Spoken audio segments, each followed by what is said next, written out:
Hi and welcome back. My name is Cynthia Wakia and I'm still joined by Paminas. And today the first topic we're going to be exploring is top mistakes Kenyans make when applying for a job. Thank you for joining me again. Thank Paminas. you, Cynthia. Yeah. Let's get into it. So you've been a recruiter for the last 13 years. Which top mistakes do you see professionals in any level make when applying a job? So I've not just been a recruiter for 13 years. So I would say in that period, I've interacted with over 10,000 to close to 15,000 professionals. Yes. You know, and some of these interactions is me interviewing them for the different jobs. Yeah. So top of mind, what are some of the mistakes that I see professionals across different professions and even, seniority? So number one, not paying attention to the job description. Yeah. So professionals have this habit where they come, they look at, oh, someone is looking to hire an accountant. So what is the application process? And within a minute or two, they've sent their CV or uploaded their CV. This person has not taken time to understand what are the needs of this employer. What are they emphasizing on? Yeah. So that's number one. Number two is where they don't customize their CV to suit the position. Now, you can't have one generic CV. It doesn't happen. Why? Because think about two organizations. I'll give you an example. Think of a receptionist at Nairobi Hospital and a receptionist at a manufacturing company. So Nairobi Hospital, you are seeing people who are in distress. You need to be urgent. You need to be able to multitask. You're not just seeing one customer. So probably in an hour, you'll be able to meet 50 customers. So look at the opposite. Someone working for a manufacturing desk. The much they do probably receive calls, and in a day maybe 5 calls. They don't even have walk-ins.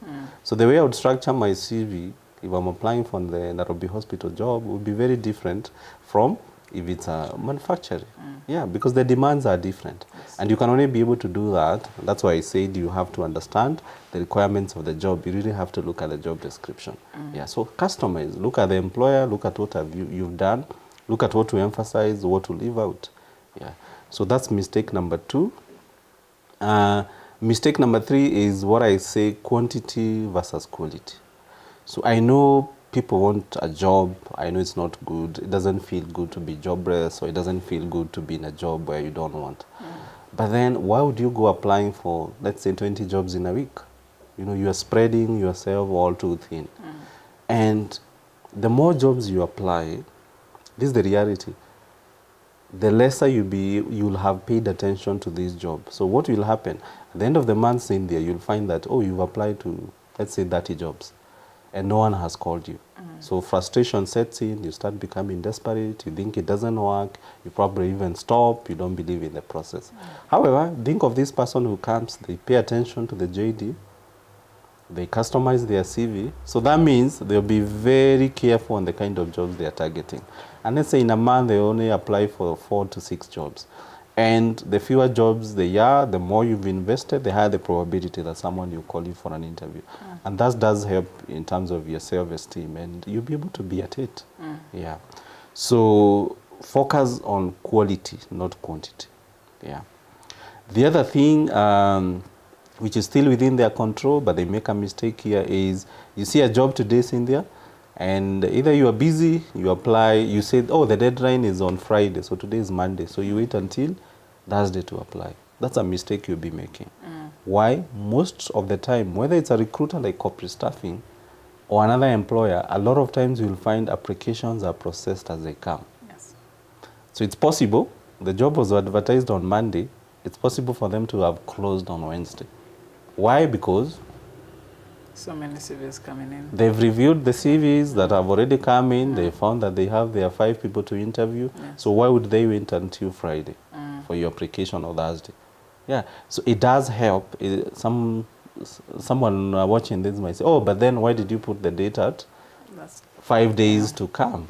Yeah, but for the employer, remember, a lot of these positions, maybe they are urgent, and they would want to fill the position as soon as possible. So it doesn't mean that they'll wait all the way to the end. Yeah. However, there are also employers who do that. There are some who will wait. However, you don't want to gamble. So I would recommend the minute you see the position, invest time and apply. Yeah. So I would say those are the 4 major mistakes that I see professionals making. But there's one I would want to add, and still touches on the CV. So forgetting the role of the CV. And you remember in our other conversation where I said the work of the CV is actually not to get you a job. The work of the CV is to get you to the next step. So the more you spend on your CV, the more you invest time on it, the higher the probability that you'll be able to get to the interview. And I'm sure we'll have, I mean, there are like 8 topics that you'll discuss on the CV. But I would want to say, yeah, if you are watching this video and you've been sending your CVs to various employers without hearing from them, we do have a CV writing department. So send your CV. We are going to review it for free, no charges, and we'll give you feedback on some of the mistakes that you could be doing. Yeah. Yeah. So Paminas, having said that, what are the things that professionals can do to avoid these mistakes? So the most important thing, Cynthia, is for the professionals to be self-aware. Who am I? What are my strengths? You know? And that is why this course is very important, because it will help you, number one, to be self-aware. You know, what are my skills? What are my qualifications? How do I package these ones? And then from there, you can now be able to move to the CV and be able to come up with a document that you speak to a potential employer.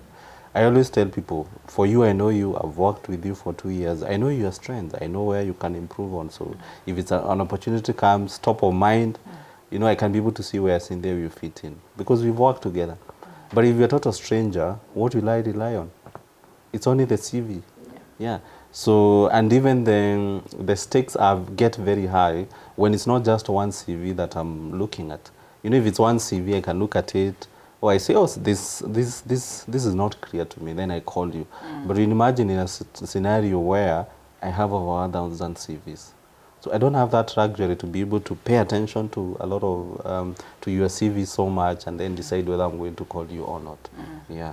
So for me, I would say, yeah, to be self-aware, get to understand how to package yourself, and then ultimately, like I said at the introduction, you'll be able to take charge of your career. Yeah.